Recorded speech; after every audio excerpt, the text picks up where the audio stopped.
معمول کے مطابق آج بھی میں اپنے شوہر کا انتظار کر کر کے تھکی ماندی نہ جانے کب سو گئی، کچھ اندازہ ہی نہ ہوا۔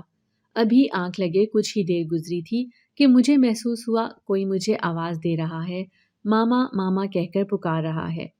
ایک دم میں ایک ویرانے میں آ پہنچی جہاں ہر سو اندھیرا تھا، گہرا سناٹا تھا، فقط ایک آواز تھی اور وہ تھی کتوں کے بھونکنے کی۔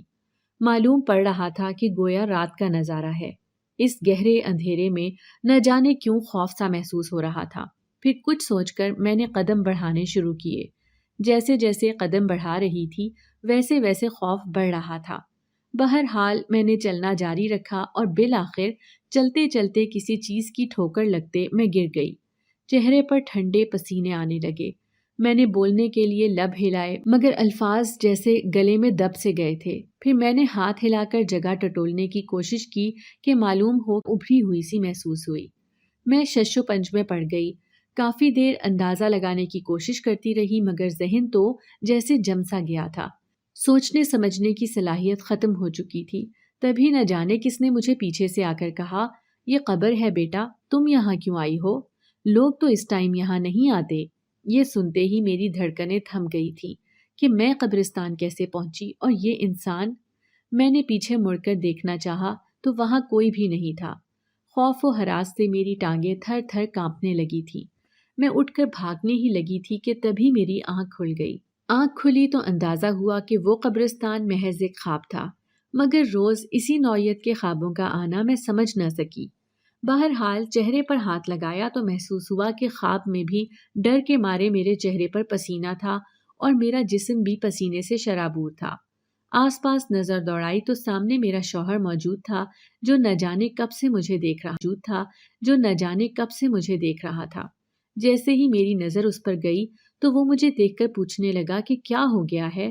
میں کب سے تمہیں اٹھانے کی کوشش کر رہا ہوں اور نہ جانے تم نیند میں کیا بولے جا رہی تھی۔ اپنے شوہر کی بات سن کر میں بہت حیران ہوئی مگر ان کو ٹالتے ہوئے کہنے لگی کہ نہیں، بس یوں ہی شاید تھکی ہوں گی اس لیے۔ اور پھر یہ کہتے ہی میں کھانا لینے چلی گئی۔ کھانا گرم کرنے کے دوران بھی میں بس انہی سوچوں میں مگن تھی اور پھر بے دھیانی میں مجھ سے کھانا بھی جل گیا۔ احساس تو تب ہوا جب میرا شوہر میرے قریب آ کر چیختے ہوئے بولا کہ دھیان کدھر ہے تمہارا آج، اور پھر اس نے آگے بڑھ کر چولہا بند کر دیا۔ میں اسے دیکھ کر ایک دم ہوش میں آئی اور معذرت کرتے ہوئے نظریں جھکا گئی۔ پھر نہ جانے میرے شوہر کو کیا ہوا کہ ان کا لب و لہجہ ایک دم سے بدل گیا اور پھر وہ کہنے لگے کہ تیار ہو جاؤ، ہم باہر کھانا کھانے جاتے ہیں۔ پھر کچھ ہی دیر کے بعد ہم لوگ ایک ریسٹورانٹ میں بیٹھے تھے۔ میرا شوہر اس سارے وقت کے دوران بار بار مجھ سے پوچھ رہا تھا کہ بتاؤ کیا ٹینشن ہے، کیا پریشانی ہے، مگر میں انہیں مسلسل ٹالتی رہی۔ پھر ایسے ہی کافی ٹائم گزر گیا اور کافی لیٹ ہونے کے باعث ہم لوگوں نے بس جلدی جلدی واپسی کی راہ لی۔ گھر پہنچ کر پھر جیسے ایک دم سب کچھ میرے دماغ سے اوجھل ہو گیا تھا اور میں باقی کاموں میں مصروف ہو گئی۔ میرے شوہر تھکے ہونے کے باعث ڈائریکٹ کمرے میں گئے تھے، جبکہ مجھے وہ جلے ہوئے برتن ابھی دھو کر کچن صاف کرا کے پھر کمرے میں جانا تھا، اس لیے میں گھر کے باقی کام دیکھنے لگی۔ سارے کام ختم کرتے کرتے تقریباً 1 سے 1:30 بج چکا تھا۔ پھر اس وقت مجھے نیند بھی انتہا کی آ رہی تھی، اسی لیے میں نے بھی کمرے کی راہ لی۔ لیکن جیسے ہی کمرے میں جا کر سونے کے لیے لیٹی تو مجھے پھر سے رات کا وہی خواب ستانے لگا۔ میں سوچ میں پڑ گئی کہ آخر کیا تھا وہ سب، کیا کوئی اشارہ یا کچھ اور؟ خیر یہی سوچتے سوچتے میری کیا تو معلوم ہوا کہ 10 بج چکے ہیں۔ یوں ہی میرے شوہر اپنے ہاسپٹل جا چکے تھے۔ یہ خیال آتے ہی مجھے بے جا افسوس ہونے لگا کہ رات بھی میری غلطی کی وجہ سے سکون سے کھانا نہیں کھا سکے تھے اور اب بھی جلدی گھر سے چلے گئے تھے۔ یہ خیال آتے ہی میں فوراً اٹھی اور جلدی جلدی کھانا تیار کرنے لگی۔ میں نے مکمل سوچ لیا تھا کہ آج کھانا بنا کر میں ان کے ہسپتال جا کر ان کو لنچ دے کر آؤں گی۔ اس دوران مجھے خیال ہی نہ رہا کہ میں نے ناشتہ تک نہیں کیا۔ خیر جیسے ہی کھانا بنا تو میں پیک کر کے چادر اوڑھ کر گھر سے باہر نکل گئی۔ ابھی میں کچھ ہی دوری پر گئی تھی کہ مجھے محسوس ہوا کہ کوئی میرا پیچھا کر رہا ہے۔ میری سانسیں تھم گئیں، سانس لینا مشکل ہو گیا۔ اوپر سے سورج کی کرنیں اتنی گہری تھیں کہ پسینہ خشک ہونا ناممکن تھا۔ جتنی تیز گرمی تھی اتنی ہی تیزی سے میرے پاؤں چل رہے تھے۔ میں نے 1-2 بار جب پیچھے مڑ کر دیکھا تو معلوم پڑا وہ کوئی آدمی ہے اور میرے دیکھتے ساتھ ہی وہ پیچھے مڑ جاتا تھا۔ میں بہت پریشان ہو گئی۔ سد شکر کہ ہسپتال قریب تھا اور میں جلد ہی وہاں پہنچ گئی۔ کچھ ہی دیر انتظار کرنے کے بعد میرا شوہر ویٹنگ ایریا میں آ گیا، لیکن تب بھی میری سانسیں اتھل پتھل ہو رہی تھیں۔ گرمی کے باعث چکر تو نہ جانے کب سے آ رہے تھے اور پھر ناشتہ بھی تو نہیں کیا تھا۔ اسی لیے اپنے شوہر کو اپنے سامنے دیکھتے ہی میں اٹھ کر ان کی طرف بڑھنے لگی، لیکن میں قدم آگے بڑھا پاتی اس سے پہلے ہی میرا سر چکرایا اور میں وہیں گر گئی۔ کافی دیر بعد جب آنکھیں کھولیں تو اوپر چھت پر لگے پنکھے کو گھورتی رہی۔ پھر آس پاس نظریں دوڑائیں تو میرا شوہر اور ایک نرس پاس کھڑے تھے۔ تبھی ایک لیڈی ڈاکٹر اندر آئیں اور مسکرا کر کہنے لگی کہ کیسی ہیں آپ؟ میں ناسمجھی میں اسے دیکھنے لگی تو کافی باتیں کرنے کے بعد اس نے مجھے بتایا کہ میں حاملہ ہوں۔ یہ سنتے ہی میرے پیروں کے نیچے سے زمین نکل گئی۔ میرے دماغ میں کچھ پچھلا کھنکا تھا، مگر اس وقت میں نے بہت مہارت سے اپنے ایکسپریشنز چھپا لیے تھے، لیکن مجھے محسوس ہوا کہ ڈاکٹر کچھ کہنا چاہتی تھی مجھ سے، لیکن وہ شاید میرے شوہر کو دیکھ کر رک گئی تھی۔ پھر یہ نیوز سن کر تو میرے شوہر بھی بہت خوش تھے، اتنا کہ وہ اپنے ہر احساس کو اپنے لفظوں میں بیان کر رہے تھے، جسے سن کر ہر ایرا غیرہ یہی سوچ سکتا تھا کہ یقیناً ان کا فرسٹ بیبی ہے۔ ڈاکٹر تو خود بھی ان کے اظہار کو سن کر بہت خوش تھیں، لیکن چونکہ کام بھی ضروری تھا اس لیے انہیں جانا پڑا اور تقریباً آدھے گھنٹے کے بعد وہ ہسپتال کے کمرے سے باہر گئے۔ ان کے جاتے ہی ڈاکٹر میرے پاس آئی اور پھر انہوں نے مجھ سے جو باتیں کی وہ سب ناقابل یقین تھیں، جنہیں سن کر میں سوچ میں پڑ گئی کہ اب آخر مجھے کیا کرنا چاہیے۔ خیر بہرحال میں خود سے کوئی قدم نہیں اٹھا سکتی تھی، اسی لیے خاموش ہو گئی اور ڈاکٹر کو بھی خاموش رہنے کی التجا کرتی رہی۔ دن پر دن گزرتے جا رہے تھے۔ مجھے اپنی طبیعت گزرتے وقت کے ساتھ کافی خراب لگنے لگی تھی، لیکن میں یہ بات اپنے شوہر سے چھپا کر رکھتی تھی۔ لیکن تھے تو وہ ایک ڈاکٹر ہی، سمجھ گئے تھے کہ میں بیمار ہوں، اور پھر میری ایک نہ چلی اور مجھے ہاسپٹل لے گئے۔ وہاں ڈاکٹر نے کچھ ٹیسٹ لکھ دیے اور بتایا کہ یہ نارمل ہے، ایسا ہوتا رہتا ہے۔ پھر جا کر کہیں انہیں تسلی ہوئی، لیکن جب گھر میں پہ کہہ رہی تھی تب تو انہیں یقین نہیں آیا تھا۔ پھر جب ہم واپسی کے رستے پر تھے تب میرے شوہر نے مجھ سے جو بات کہی وہ سن کر میں ایک دم گھبرا گئی اور نفی میں سر ہلاتے ہوئے سوچوں میں گم ہوتی چلی گئی۔ اس دن کے بعد سے میرے شوہر نے میری چھوٹی سے چھوٹی موو پر بھی اپنی نظر رکھی ہوئی تھی۔ وہ بغور دیکھتے تھے۔ مجھے محسوس ہونے لگا کہ شاید ان کو مجھ پر بھروسہ نہیں یا کوئی شک ہے جس کی بنا پر وہ یہ سب کر رہے ہیں۔ باتوں باتوں میں کافی بار میں نے پوچھنے کی کوشش کی لیکن وہ ٹال دیتے۔ میں بھی پھر خاموش ہو جاتی تھی۔ وہ خواب جو مجھے کافی دنوں سے آنا بند ہو گئے تھے وہ اس دوران دوبارہ آنے لگے تھے، اور اب تو میں اکثر ڈر جاتی تھی اور میرے اٹھتے ہی میرے شوہر بھی اٹھ جاتے تھے، لیکن اب پہلے جیسا خواب نہیں آتا تھا۔ اب خوابوں میں یکسر تبدیلی آ گئی تھی۔ وہ جو پہلے مجھے کسی بچے کے رونے کی آواز آتی تھی اب وہ آواز نہیں آتی، بلکہ روز مجھے ایک معصوم بچی دکھائی دیتی جو ہنستے ہوئے مجھ سے دور جا رہی ہوتی ہے۔ اس کو دور جاتا دیکھ مجھے لگتا جیسے میرے جسم کا ہی کوئی حصہ مجھ سے دور جا رہا ہے، اسی لیے اسے اپنے قریب کرنے کے لیے، اسے اپنی طرف بلانے کے لیے میں چیخ کر بلاتی تھی، لیکن وہ میری بات نہیں سنتی تھی۔ اس بچی نے بولنا بند کر دیا تھا اور آہستہ آہستہ گزرتے وقت کے ساتھ خوابوں میں اب اس کا عکس آیا کرتا تھا۔ میں ان خوابوں کی وجہ سے بہت پریشان ہو گئی تھی اور اب اکثر پریشان ہی رہنے لگی تھی۔ جیسے جیسے وقت گزرنے لگا تھا ویسے ہی میری سوچیں، پریشانیاں اور ماضی کی یادوں میں تیزی آ گئی تھی۔ مجھے یوں محسوس ہونے لگا تھا کہ اب نہیں تو تب میں مر جاؤں گی، مگر میں نے بہت ہمت سے کام لیا اور ایک دن پکا ارادہ کیا کہ اپنے شوہر کو بتاؤں گی کہ مجھے کیا خواب آتے ہیں، لیکن کسی مصروفیت کے تحت میں یہ بھی بھول گئی۔ چند دنوں بعد یاد آیا تو سوچا شوہر کو بتانے کے بجائے کسی مولوی سے اس متعلق بات کرنی چاہیے۔ خیر اگلے روز اپنے شوہر کی غیر موجودگی میں چادر اوڑھ کر مسجد کی طرف نکل گئی، لیکن اس وقت بھی میں نے محسوس کیا کہ کوئی میرا پیچھا کر رہا ہے، لیکن آخر کون ہے جو میرے پیچھے ہاتھ دھو کر پڑا ہے؟ ایک تو میری حالت ایسی تھی، اوپر سے وہ انسان جو پیچھا کر رہا تھا۔ خیر میں پاس کی مسجد میں جا کر بیٹھی اور مولوی صاحب کا انتظار کرنے لگی۔ چونکہ دوپہر کا وقت تھا تو مولوی صاحب ظہر کی نماز پڑھا رہے تھے۔ پھر جیسے ہی وہ فارغ ہوئے تو میں نے ان سے سارا مدعا بیان کیا اور انہوں نے ساری بات کڑی سے کڑی ملا کر واضح کر دی، جسے سن کر میرے لیے سمجھنا مشکل نہ تھا۔ میری آنکھوں سے لگاتار آنسو بہہ رہے تھے اور پھر میں گھر واپس آ گئی۔ دیکھتے ہی دیکھتے رات ہو گئی، لیکن ایسا تھا کہ آج میرے شوہر کی نائٹ ڈیوٹی بھی تھی تو وہ ابھی ہسپتال میں ہی تھے۔ میرا دل گھبرانے لگا، ایسا محسوس ہونے لگا جیسے کچھ غلط ہونے والا ہے یا کچھ غلط ہو چکا ہے۔ اسی کی فکر اور پریشانی میں رات 12 بجے کے قریب گھر سے نکلی ہسپتال جانے کے لیے۔ رکشہ کروایا اور سیدھا ہسپتال کے دروازے کے آگے اتری۔ ابھی میں رکشے والے کو پیسے دے کر مڑی تو سامنے ہسپتال کی دیوار کے ساتھ لگا ایک آدمی بیٹھا تھا۔ اسے دیکھتے ہی مجھے کوئی پرانا منظر نظروں کے سامنے لہراتا دکھائی دیا تھا، اسی لیے میں اس کے قریب جا کر اسے کچھ پیسے دینے لگی، لیکن جیسے ہی اس آدمی نے چہرہ اوپر کیا تو اسے دیکھ کر میرے ہاتھ پیر کانپ اٹھے۔ میں 2 قدم پیچھے غور اسے دیکھنے لگی۔ یہ وہی تھا، اسے میں کیسے بھول سکتی تھی؟ سب کچھ سمجھ کر ابھی میں اسے کچھ کہہ پاتی اس سے پہلے ہی وہ وہاں سے کھڑا ہوا اور بھاگنے لگا۔ میں بھی اس کے پیچھے پیچھے بھاگ رہی تھی۔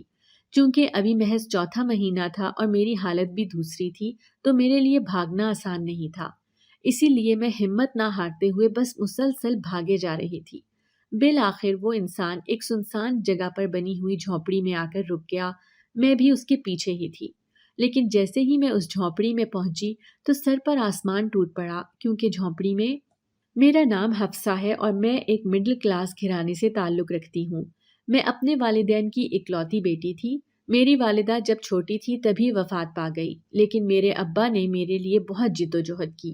ان کی ایک دکان تھی جس پر اکثر اوقات وہ بیٹھا کرتے تھے، لیکن گزرتے وقت کے ساتھ وہ دکان چلنا بند ہو گئی۔ میرے ابو نے پھر اس وقت ایک فیصلہ کیا اور دکان بڑھا دی، خود نوکری کرنے لگے۔ میں ایک گورنمنٹ اسکول میں پڑھی ہوں، وہاں بھی میری اکثر دوستیں امیر تھیں، لیکن وہ لوگ مجھے ٹونٹ کیا کرتے تھے۔ مجھے بہت دکھ ہوتا تھا اور میں چھپ چھپا کر روتی بھی بہت تھی، لیکن آخر کب تک؟ جیسے جیسے بڑی ہوتی گئی، عقل آتی گئی اور پھر جب میں 9ویں جماعت میں پہنچی تو باقاعدہ سب کو جواب دینے لگی۔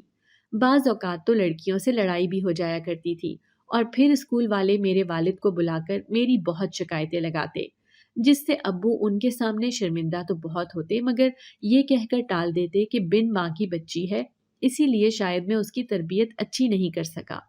ابا کے یہ الفاظ میرے دل پر جا کر لگتے تھے، مگر میں اپنی انسلٹ بھی برداشت نہیں کر سکتی تھی، اسی لیے سدھرنا کچھ آسان نہیں تھا میرے لیے۔ لیکن اس فیصلے پر افسوس تب ہوا جب ایک رات میرے ابا میرے سامنے اپنے ہاتھ جوڑ کر کھڑے ہو گئے اور کہنے لگے، اب مجھ میں ہمت نہیں ذلیل ہونے کی۔ میں جا کر ایک بار پھر رونے لگی۔ ایسے ہی دیکھتے دیکھتے وقت گزر رہا تھا۔ محلے والے بھی مجھے بولتے تھے کہ یہ ایسی ہے ویسی ہے، لیکن میں ابا کے منہ کو چپ کر جاتی تھی۔ ایسے ہی میں نے اپنا انٹر کلیئر کر لیا تھا، لیکن انہی انسیکیورٹیز کی وجہ سے میں آگے کسی یونیورسٹی میں ایڈمیشن نہ لے سکی۔ گزرتے وقت کے ساتھ ابا بیمار رہنے لگے، لیکن معاشرے کی ترقیاں دیکھ کر میرا بھی دل چاہتا کہ اچھا قیمتی فون میرے پاس ہو، اسی لیے میں نے اپنے ابا کی طبیعت کا سوچے سمجھے بغیر ان سے اپنے لیے قیمتی فون کی ضد کرنی شروع کر دی۔ میرے ابا نے جیسے تیسے کر کے پورے مہینے بعد مجھے فون دلوایا۔ فون ہاتھ میں آتے ہی مجھے اپنا آپ امیر امیر سا لگنے لگا تھا۔ پھر میں فوراً ہمسائے میں اپنی دوست کے پاس گئی اور اس سے اپنے فون کو چلانا سیکھا۔ گزرتے وقت کے ساتھ میں اپنے فون میں اتنی مگن ہو گئی کہ مجھے خیال تک نہ رہا کہ میرے ایک ابو بھی ہیں۔ ہر وقت سوشل میڈیا، ہر وقت سوشل میڈیا، ہر وقت سوشل میڈیا، یوں کہہ لیں کہ سوشل میڈیا پر میں اپنا ایک نام بنا چکی تھی، اور جہاں میرے پاس پہلے صرف ایک دوست تھی اب ہزاروں دوست تھے میرے۔ انہی میں سے ایک لڑکے کے ساتھ میری دوستی بڑھ گئی اور میں اکثر اوقات اس سے ملنے بھی چلی جایا کرتی تھی۔ اس دوران میرے ابو نے بھی میرے رشتے ڈھونڈنا شروع کر دیے تھے، لیکن میں صاف صاف ہر بار منع کر دیتی اور کہتی میں اونچے گھر میں شادی کروں گی۔ یہ سن کر ابا مجھے بہت سمجھاتے کہ بیٹی، چھوٹے گھروں کی بچیوں کو کوئی اونچے گھروں میں نہیں لے جاتا۔ یہ سن کر میں ہنستی اور کہتی لیکن مجھے تو لے کر جائے گا۔ بالآخر تنگ آ کر ابا نے رشتے دیکھنا فی الوقت چھوڑ دیے۔ چند دنوں بعد میں اپنے فون پر اسی لڑکے سے میسج پر بات کر رہی تھی تو اس نے مجھ سے رشتہ بڑھانے کی بات کی۔ میں ڈر گئی اور ٹالنے لگی، لیکن وہ تھا بھی امیر۔ نہ جانے کیسے اس نے مجھے اپنی باتوں میں پھنسایا اور ملنے بلا لیا۔ ایسے ہی ہمارا وقت گزرے جا رہا تھا کہ تقریباً چند دنوں بعد میری طبیعت خراب ہونے لگی، لیکن میں ابا کے انسسٹ کرنے پر ڈاکٹر کے پاس گئی۔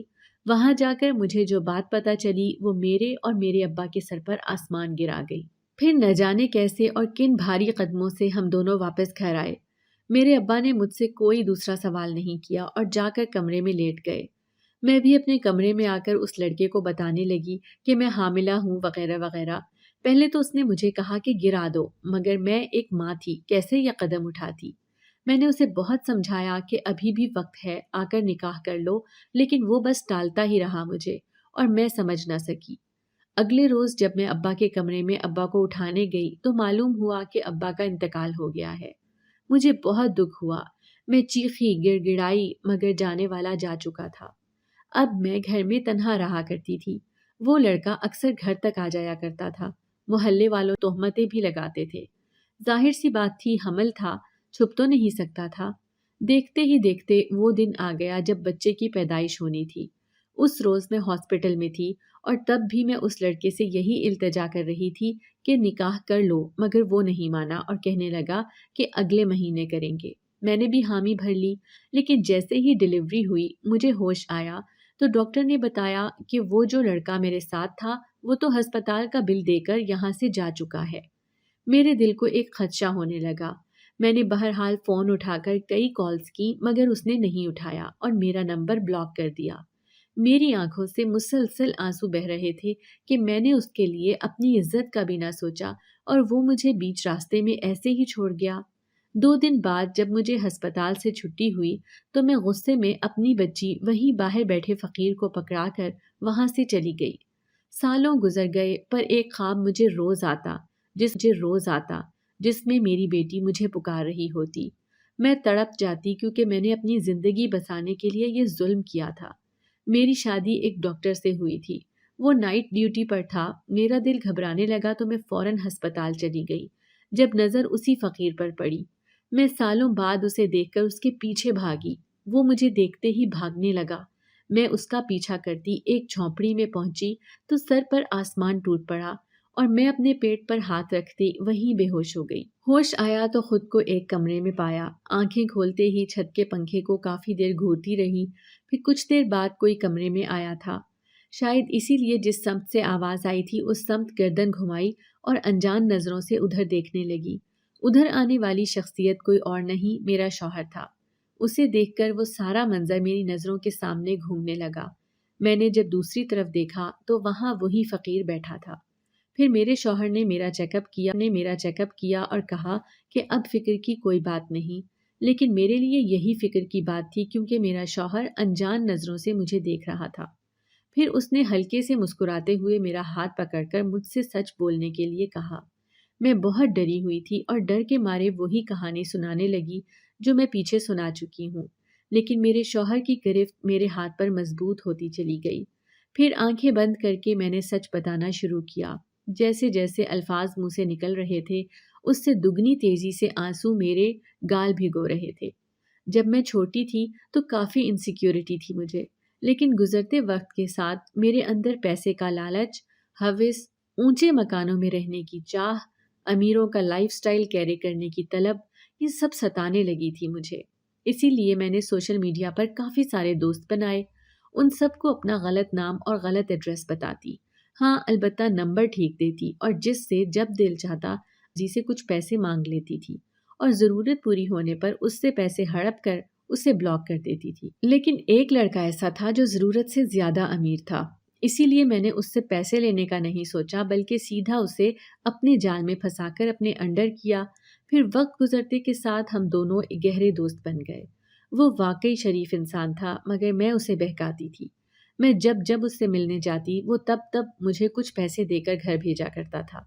پھر جب میں حاملہ ہوئی تو اس نے مجھے کہا کہ میں اپنے والدین کو بھیجنا چاہتا ہوں تاکہ نکاح ہو جائے، مگر میں اسے ٹال دیتی کیونکہ میری پلاننگ کے مطابق ابھی ہی تو وہ لڑکا میرے قابو میں آیا تھا اور اب مجھے اس سے اپنے پیسوں کی لالچ پوری کرنی تھی۔ لیکن قسمت اتنی اچھی کہ اگلے ہی روز میرے ابا مر گئے اور پھر وہ میرا مکمل خرچ اٹھانے لگا، حالانکہ میں اس کی ذمہ داری نہیں تھی۔ اس نے مجھے اور بھی نہ جانے کتنے پیسے دیے تاکہ مجھے کچھ کمی نہ ہو۔ وہ واقعی مجھ سے وہ واقعی مجھ سے بہت پیار کرتا تھا، لیکن مجھے بس اپنی پڑی تھی۔ اسی لیے جب بچی کی پیدائش ہوئی اور مجھے ہوش آیا تو ڈاکٹر نے مجھے بتایا کہ وہ یہاں سے جا چکے ہیں۔ مجھے لگا وہ بھاگ گیا ہے۔ میں بہت غصے میں آ گئی کیونکہ میرا منصوبہ تو ناکام تھا، اور پھر میں اس بچی کو، اس بوجھ کو اپنے ساتھ کیوں کر رکھتی۔ اسی لیے اسے میں باہر فقیر کو پکڑا کر اپنی جان چھڑاتی وہاں سے چلی گئی اور گھر جا کر کچھ سکھ کا سانس لیا۔ ایسے ہی کافی ٹائم گزر گیا۔ میں نے پھر سے لوگوں کو پھنسا کر ان سے پیسے ہڑپنے شروع کر دیے تھے، لیکن اس سارے عرصے کے دوران مجھے عجیب و غریب ڈراؤنے خواب آتے، لیکن میں کبھی سمجھ نہ سکی کہ ایسا کیوں ہے۔ پھر بہرحال ایک روز مجھے یہ دکھے، اپنے شوہر کی طرف اشارہ کر کے کہنے لگی۔ یہ ڈاکٹر تھے، ہسپتال میں کام کر رہے تھے۔ میں بھی اسی ہسپتال میں کوئی دوائی لینے گئی تھی پہلی بار جب میں نے انہیں دیکھا۔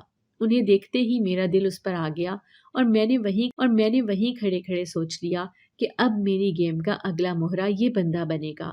اسی لیے میں نے بھرپور ایکٹنگ کرتے ہوئے اس کے سامنے گرنے کا ناٹک کیا اور وہ مجھے اٹھاتا وارڈ میں چیک اپ کے لیے لے گیا۔ وہاں اس نے ہمدردی سے کوئی 2-4 سوال پوچھے جن کا مہارت سے میں نے جھوٹا جواب دیا، اور پھر بس تب سے اس لڑکے کو میں نے اپنے قابو میں کرنا اور اپنی طرف مائل کرنا شروع کر دیا۔ پھر دیکھتے ہی دیکھتے اس نے مجھ سے شادی کر لی۔